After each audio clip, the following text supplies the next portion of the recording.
Welcome to another episode of the Profitable Home Services Podcast. I'm so glad you could join us again today. My guest today has a topic that's going to send some of you running for the hills, but don't go. Hang on. We're going to bring this topic in. And I think by the time this program is over, you're going to be glad that you held on. And you're going to be glad that you explored a topic that's going to be uncomfortable. I know it was uncomfortable the first time it was shared with me. And I remember saying, I can't do that. But I realized I could. So please join me with our guest today, Diana Needham. She is a business book mentor and speaker. And we're going to explore the possibility of you, Mr. Plumber, Mrs. Electrician, or roofer, or HVAC person, or any of the other home service trades, how you might have a book within you and how we can use that book to transform your business. So join me in welcoming Diana. Thanks for coming on our program today. Thanks for inviting me. I'm excited to be here and to share this, actually looking at it as an opportunity. Very much it's an opportunity, a scary one, but still an opportunity. Because some of us, myself included, look at that and go, oh my goodness, you want me to do what? How in the world am I going to write a book? I'm not gifted in words. I'm not somebody who can enthrall people. I remember a long time ago now when my business coach at the time said, Diane, it's time. If you think that you're going to have some credibility out there and have any authority out there, you have to write a book. And I looked at him and went, I'm a numbers person. I can't put words on paper. He goes, sure you can. He goes, you're talking to me. You can do it. And my very first book is on the shelf behind my head. For those of you watching on YouTube, it's the Stop Overpaying Your Taxes book. And I keep it out there, even though I wrote it like, I don't know, 15 years ago. And it's obsolete as can be because the tax law has changed too much since then. But I keep it out there as my reminder that I can do hard things. And I know that you run across this all the time as you're talking with people. They're terrified of the thought, I have to write a book. Yeah, well, here's the thing. Everybody watching this knows more than the person that they want to engage them, right? So if you're an HVAC person, a plumbing person, you know much more about that topic than the homeowner that's calling you and asking you for an estimate or asking you to come over and take a look at something, right? So we all have, I think we discount the wisdom and the knowledge and the experience that we've gained over time. In my world, we call that the curse of knowledge. Because we do it all the time, it just seems like second nature to us. Well, everybody knows that, right? Wrong. But we don't. Mm-hmm. I know many, many years ago, my husband and I purchased a piece of commercial property. We did it mainly because we didn't want a certain type of business next door to my office at the time. So we bought the next door lot and just sat on it for a while. Well, I had a builder in town who sent me this beautiful box. And in this box was a beautiful full color hardcover book. Now, unfortunately, he had his target audience a little bit wrong because it was targeted to building a custom home and it was a commercial lot. So he got the targeting off a little bit, but he still created enough of a wow that became part of my impetus when that coach said, you have to write a book. I remembered that book and I still have that book to this day. It has a really long shelf life. But just the fact that that made such an impression on me that a contractor would send me a book because I purchased a piece of property. I went, wow.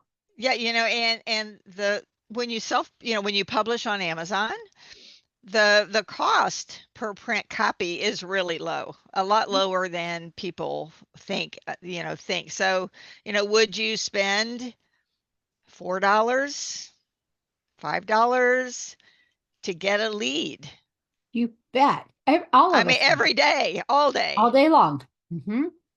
I remember when I got my first couple books out there, and my husband would say, "How much have you sold of books now?" And I looked at him and went, "Honey, um, I haven't sold any books, but I've given away 200." And he went, "What? You can't do that. You're supposed to be selling your book." And I said, "No, it's my big business Business card card. that'll Yep. never be thrown away." And Right. he So you told me, think, yeah, so you can think about your book as your $4 business card. right, yes. And I've had stories of people that have had my book on their desk or on their shelf for 4 or 5 years, and then they'll reach out because now they've hit the criteria of having at least $1 million in sales, or one of my other criteria that I have set out there. And now they'll come and say, "Okay, I think I'm big enough. I can work with you now." And I'm just amazed at how long of a life those books can have. Yeah, and statistically, at least, for people that sell things online, like at any given time, that's a relatively small percentage of people that are ready to buy like right now. Now, the home services business is different in that usually when people call you, it's an emergency. It's I need my bathroom toilets overflowing, like my air conditioning just went out, and there's an urgency to it. But having that book around as you said, it makes such an impression that nobody throws away a book. No, they may not read it, but they don't throw it Throw it away. away. Correct. Right. And I've had my books given to other people because I'll ask Mhm. somebody, "How did you get a copy of my book? Where did you get it?" And thinking that they'll say, "Oh, you Mm. mailed it to me." And it's like, "No, I got it from so and so who got it from whatever. And that person went to an event you were at." And it's, wow, that book traveled some miles, Mhm. which is really cool when you think of that. Even though the first person, it didn't fit their need, they passed it to somebody who it would fit their need. Yeah, it's an amazing asset to have in any business. It's just an ama it's as you mentioned earlier, like it's building your credibility. It's showing I'm an expert in this. I know what I'm talking about. My expertise is out here for everybody to see, and it makes a difference when people are making a choice between a provider that gave them a book versus a provider that came in and gave them just a written estimate. Mhm. Yeah, it bumps you up to the top of the ladder just because you left a book with them, or even better yet, you left 2 books with them, one for them and one for them to gift to somebody else. Hmm. I mean, how much confidence are you showing in yourself when you can leave 2 books? "Hey, I'm leaving you an extra one because I know you're gonna wanna share one with one of your neighbors or friends." And they just went, "Oh, okay," because you planted the seed in your head. That's what I'm supposed to do with the extra book. Hmm. That's a And what a brilliant concept. strategy. Yes, what a concept. And there are many different ways to get a book written.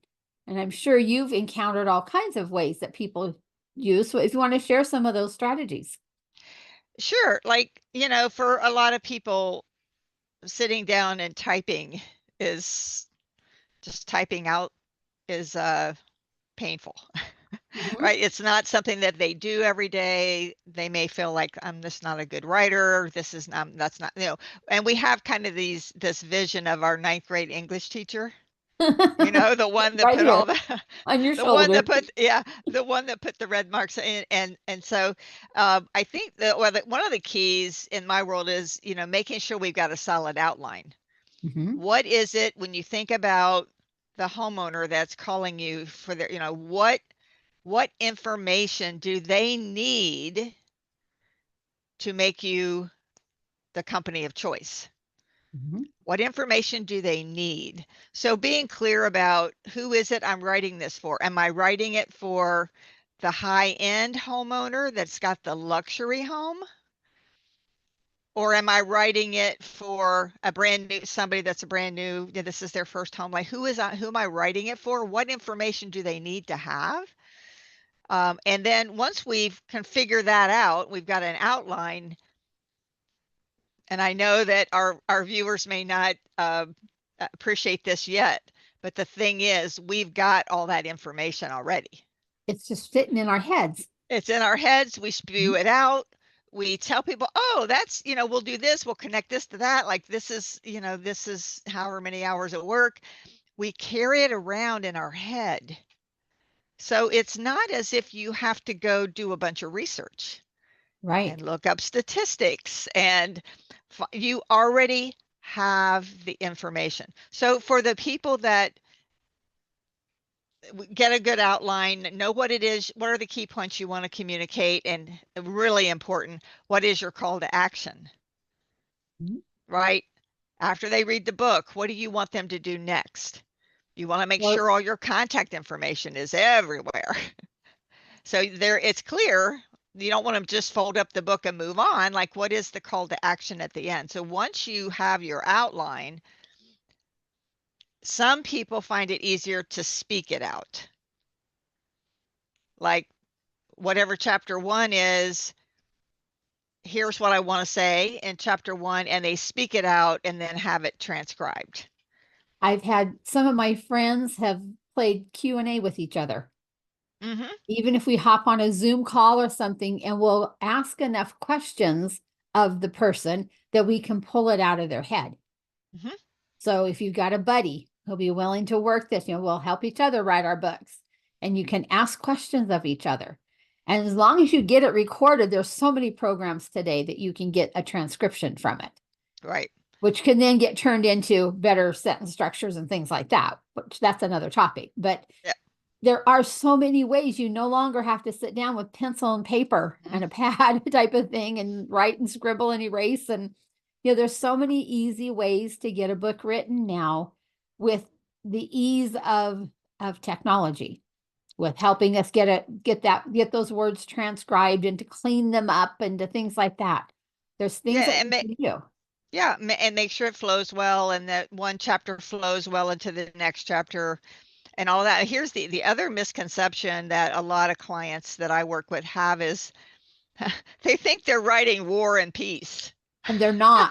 They're They're not. right. All you're writing a short and powerful book that builds your credibility and your authority so that the homeowner views you as the top choice. And most of us, our attention span is that of a gnat. And it's getting lower like all the time. So no one's going to read a huge book. It's short to the point, and it it it's not a lengthy thing, and you already have the information. I will say most of my books range between about 80 to 100 pages. And that's not an 8.5 by 11 page, everybody. That's what is it, like Six 6 by 9 6 by 9. or, Mhm. 8.5 by 5.5, whatever. It's that size of a page. So it's a much smaller Mhm. page, 80 to 100 pages. Anything more, they won't pick it up and read it. But the nice thing, the difference between a business book versus a novel is you don't have to have a plot. You don't have to have the hero and the heroine and all that. You don't have to have that stuff. You just have to have good, solid topics. Mhm. And you can take blog articles that maybe you've written previously and fluff them up and use them. They can become a chapter. I've done that in the past. I might have a 400 or 500 word article that I've maybe used in one of my newsletters. And I can take that and add a little bit more to it. And now I have a book chapter. Yeah, that you bring up a good point in that, all of us have things hidden on our hard drive that we forgot we created. Yes. Guilty. Yes. Guilty. So, if you've given a presentation at the chamber, or you're involved in an industry organization, and you've done a breakout session, or like anything, any content that you've created, you can look at that with a critical eye and say, does it fit into the book? And if so, which chapter? Because you've already got your outline. Where does it logically go? And it's not all brand new content. My latest book, Your Path to Profits, we did that exact same thing. I had started writing a book years ago now that I never finished. And it was way too long. It was too wordy. It was too everything, but I never finished it. But I was able to go in and pull pieces from some of those chapters, and they became the chapters in the newest book, Your Path to Profits. And I thought, wow, I've got a book that's 70% done before I ever start writing, which was pretty cool. And I just had to massage them a little so they would flow from one chapter to the next. But I took a book that was basically just a bunch of nothing because it never got published and recycled it. Now, I didn't use all of it because some of it's irrelevant now, but was able to recycle some stuff from there and had the basis for another book. A much shorter book, I will say, because I Now was you, trying to write almost like a War and Peace way back at the beginning. I didn't know what I was doing.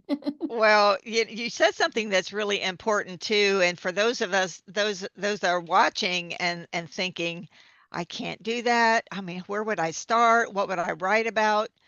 Here's a tip. Pay attention and write down the questions Yes. that you are being asked. And we answer them so automatically because that's just what we do.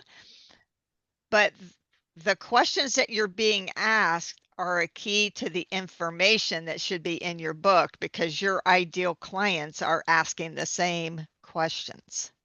And I'm going to take that one step further is some of us on our websites have an FAQ page. How about starting there? You may not have even looked at that page in a long time because somebody helped you set it up when you set up your website. But I bet there's some ideas for a chapter in the FAQ page on a website. So there's lots of different places you can get ideas for this outline, which then become chapters. Mm-hmm. Another thing that you could do is poke around on Amazon and look at other books that have been published in your area, in your expertise. And, you can do the look inside. You can actually see their table of contents. You can see, other ideas, not just we're stealing anybody's content, but ideas of how other people, and ideally you'd be looking at books that have been successful, I've in done your, that. I've yeah. purchased 4, 5, 6, 7 books of people have written similar kinds of things just to get an idea on what's their writing style like. How did they link things together? What did they use for call to actions? Did they do any special, those little special boxes at the end of a chapter that some books have? How did they do that? And so it's a critiquing of like, oh, I like this idea and I don't really like that, but maybe I could use something like this and put it in my own book. So it gives you a different way to look at things that could make those finishing touches on a book extra special. Yeah, and another comment, just is to know that it's iterative, right? Your first draft of anything, it doesn't matter what it is we're creating. The first draft is not what you're going to publish. It is not what you're going to share. Like the first draft is, let me just get all the information out. Let me just get it out on paper, because once it's out on paper, there are people that can help you refine it, polish it, maybe move some things around, change the order. But until we've got stuff on paper, no one can really help you polish it. So it's iterative up into even the moment that you push the publish button, honestly. Right, right. And so I'm hoping by now that you're starting to see this little seed being planted and possibly starting to germinate a little bit that, hey, maybe I could, and I'm going to say, and you should have a book. What a concept that would be like. And just think of your different sales presentations when your salespeople go out to somebody's home and sit down and talk to them.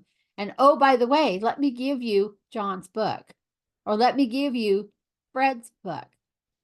Yes, he's the author. He wrote it. He's the owner of our company. He wrote this book. He knows his stuff. Let me just share a chapter maybe in the book that we've highlighted. I'd like to put sticky tabs on some of my chapters because if I know a little bit about the person, that I can point them to a particular chapter based on a conversation we've had. Things like that.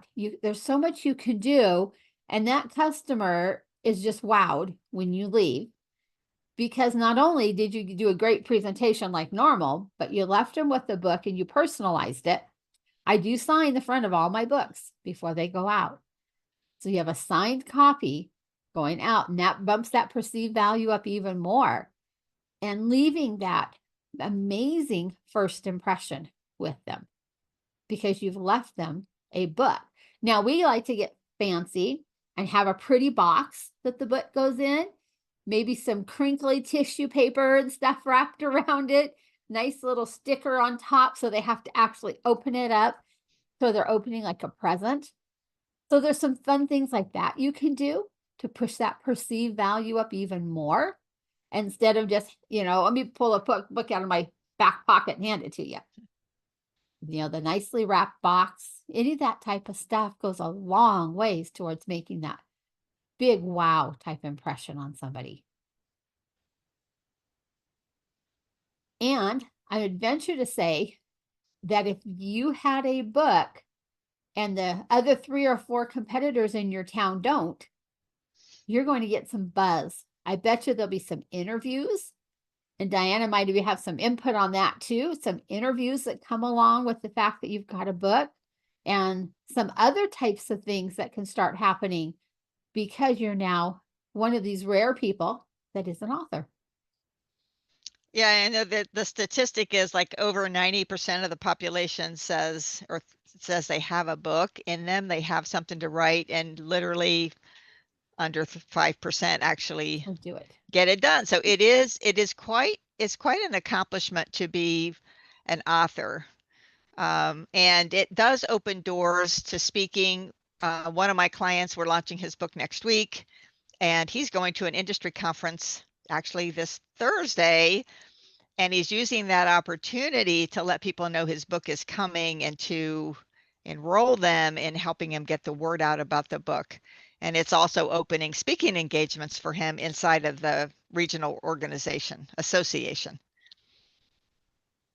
So there's just so many opportunities around having a book.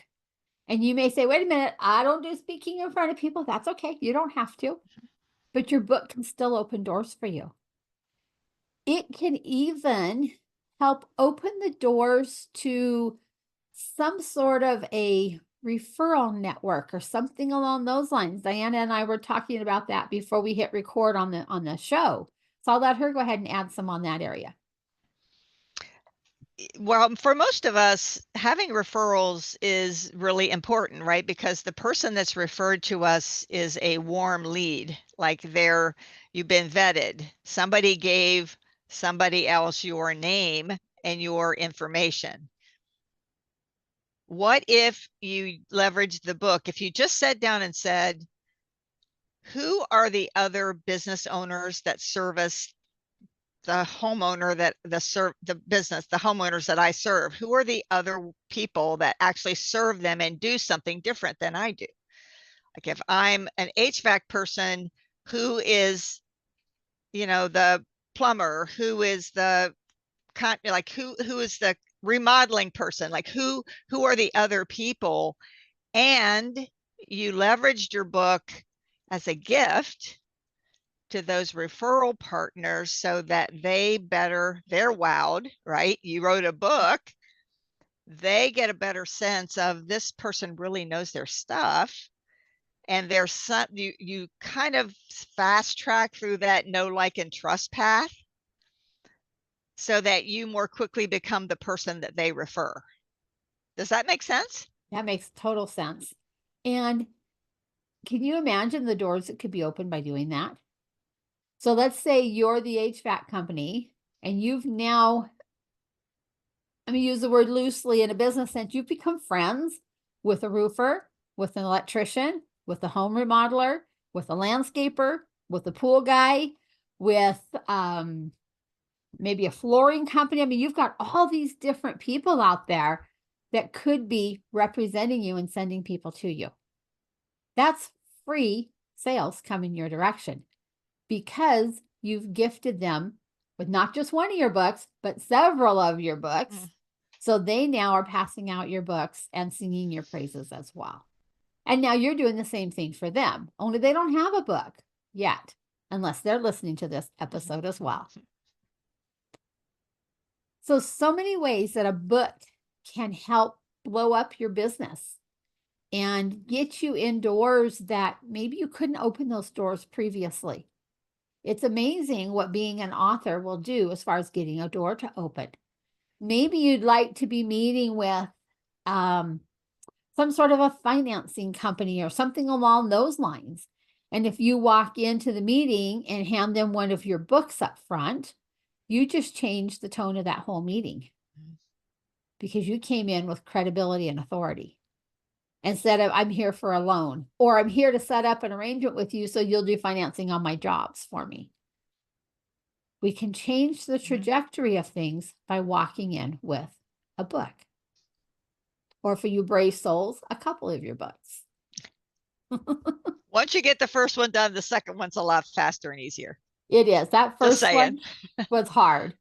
I feel like I sweated bullets trying to get that first one written. I'm up to 16 now. So they are easier once you get going and get used to doing it. What other tidbits can we share with this home services industry on ways that having a book could really help them?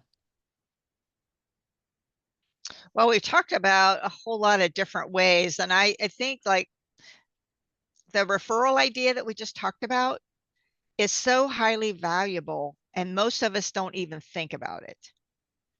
We don't even think about it, and so one of the ways, one of my mentors teaches this concept of the Hollywood squares. Are you familiar with that? Yes. Like if you put yourself in the middle of the Hollywood squares and you think about who are the service businesses that service my ideal client before they get to me, and you identify those kinds of businesses, and then you think about after I do my part, whether I'm the HVAC person or the plumber, then where do they go after? What other things do they need after I finish my work? Now you've got, let's just say you've got 4 business types of services that people need before they get to you, and you've got 4 after. Could you go nurture 8 relationships? Not all at once, but could you go nurture those 8? You probably already know the people. Or at least you know most of them. They're already in your circle. They're coming to business meetings or lead meetings or chamber meetings. They're in associate. You already know them. You just haven't thought about it in this way.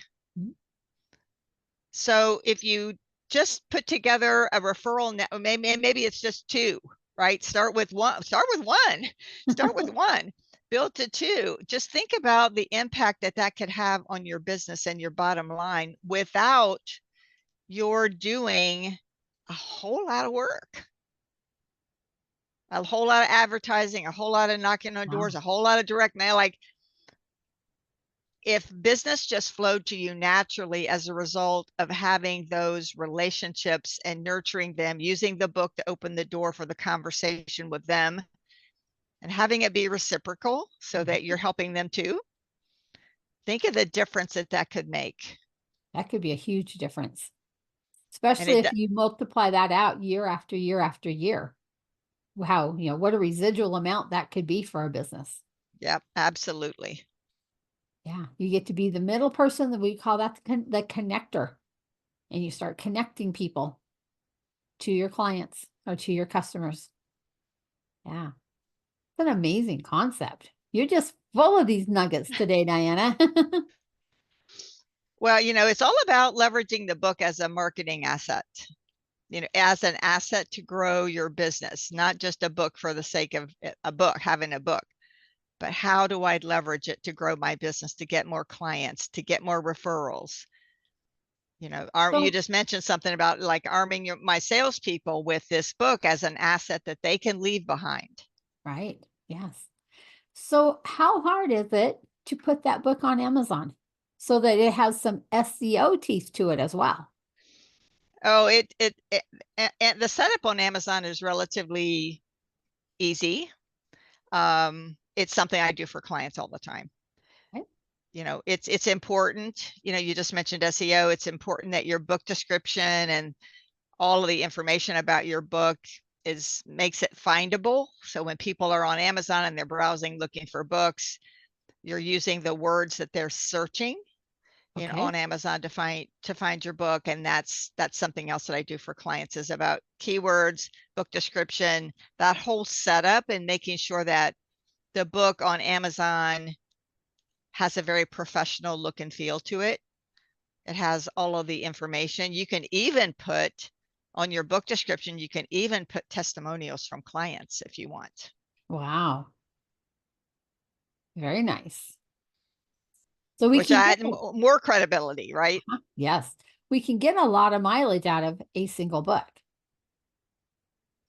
Yep, absolutely. Just start with one.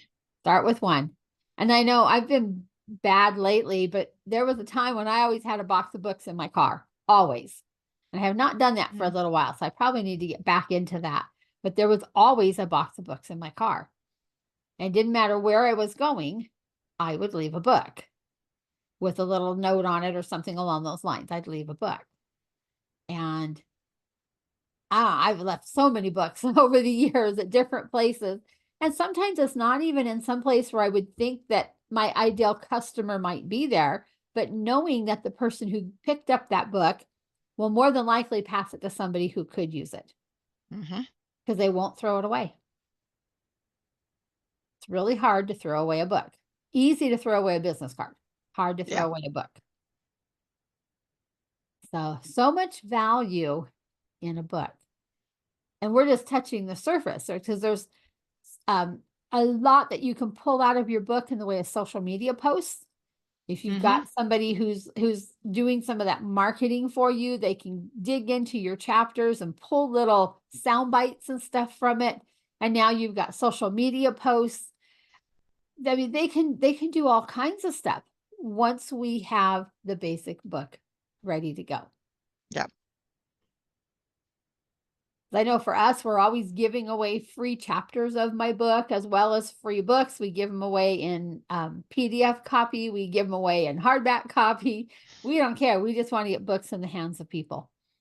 And it's been a great strategy. And one of the only marketing strategies I've really used has been my book to grow my business all these years. That's awesome. So if I can do it, an introverted accountant, you guys can do it too. So Diana, this program is all about finding hidden profit leaks. I know we've been talking about the topic of a book, talking about how it can bring credibility and authority and different ways we can use this book. But as you've worked with service businesses, and they may not even be home service businesses, but service businesses in general, what is some type of a hidden profit leak that maybe you've seen along the way that we could share with our listeners today? Well, we've covered so many of them in this, in this conversation. I think that one of the big things is undervaluing the knowledge that we have. Okay. We have all this knowledge and all this experience, and other people don't know what we know, and we so undervalue it. That is highly valuable as a marketing asset. And if we can get it in the form of a book, now you've got a tangible asset that you can leave with people, that you can share with people, that you can gift to people, that you can carry around in copies in the trunk of your car like Diane. So it's hidden in that we just take it for granted. We do. And we think, well, everybody already knows that. No, we don't. And we think there's nothing special about it. And there is. Yeah, there is, and talking about special, one of the things that I work with my author clients on is sharing some personal story about why did they get involved in this business. Ooh, I like that. Right? Like, why are they, running an HVAC? Like, well, is it a family business? Has it been passed down? Were you taught from your father, who was taught by your grandfather? And like, what is that personal story that you can use in the introduction of your book to attract those ideal buyers into your world? So something like, My dad was an electrician and he thought I should go to electrical school and become an electrician. I looked at him and went, no, Dad, I don't want to climb around in attics and stuff. And so I pivoted and became an accountant and started working with those kinds of businesses. And he couldn't understand why I would want to become an accountant who could then turn around and work with those kind of businesses. But it gives me that groundedness. I used to watch him all the time and help him, when he needed help with things, but didn't really want to get out there and do the actual nuts and bolts of it. But there was something about the home services business that attracted you. Yeah. Yes. I Like love there was these something, yeah, people. and you love it. But Mhm. if we write a book that's just information, there's a lot of value in information, don't get me wrong. But if the opening introduction is it's June 15th of, 2005, I'm standing in the garage with my dad watching him put, like drop us into a scene of something that was happening, a conversation that you were having. When you realize that this is your calling, this is what you're supposed to be doing, this is your craft, this is your skill, this is what you love to do, you all of a sudden become a real person. Right. Not, like that Charlie Brown teacher in the background that's going wah, wah, wah, wah, wah, wah.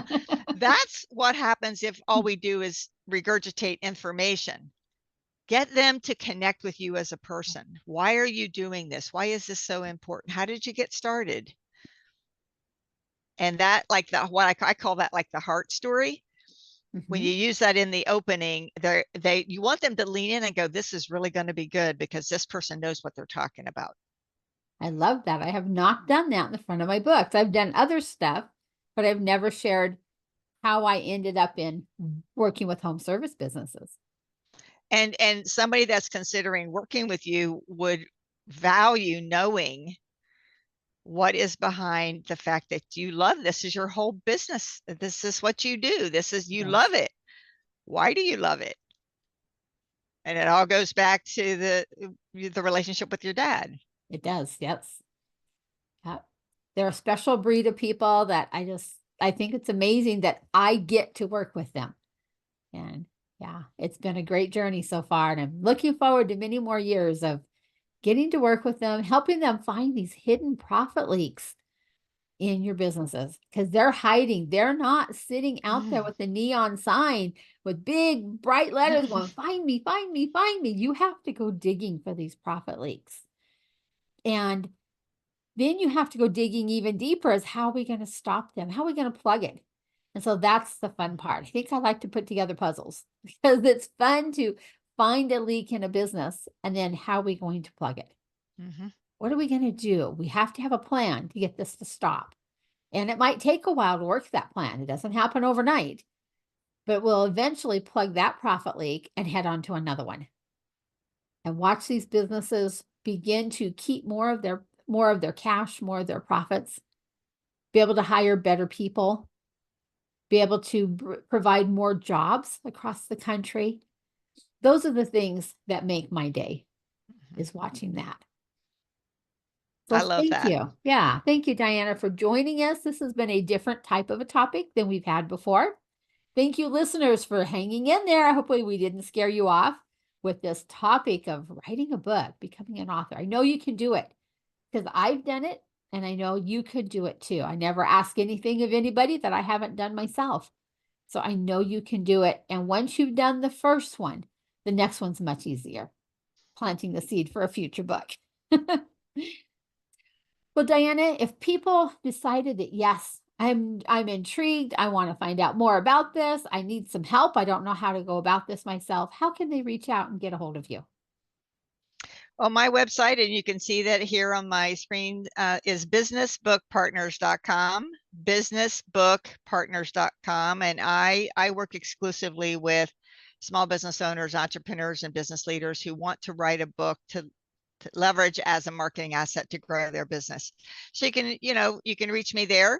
You can email me at diana@businessbookpartners.com. And of course, Diane can also connect us. You bet. Thank you again, Diana, for being on the program today and coming and talking to us about this important topic. And thank you, listeners, for hanging out with us today. I know your time's valuable. It's important. Thank you for choosing to spend some of that time with us. Remember, as I say on practically every show, it's not how much you make, it's how much you keep. Because that bottom line profit is the most important number that you can have. And getting to understand those numbers and know how they play well together, and the ones that don't play well together and the ones that do. Knowing those numbers is so important to your future profits and for meeting your goals in your business. So thank you again for joining us for another episode of the Profitable Home Services podcast. Bye for now.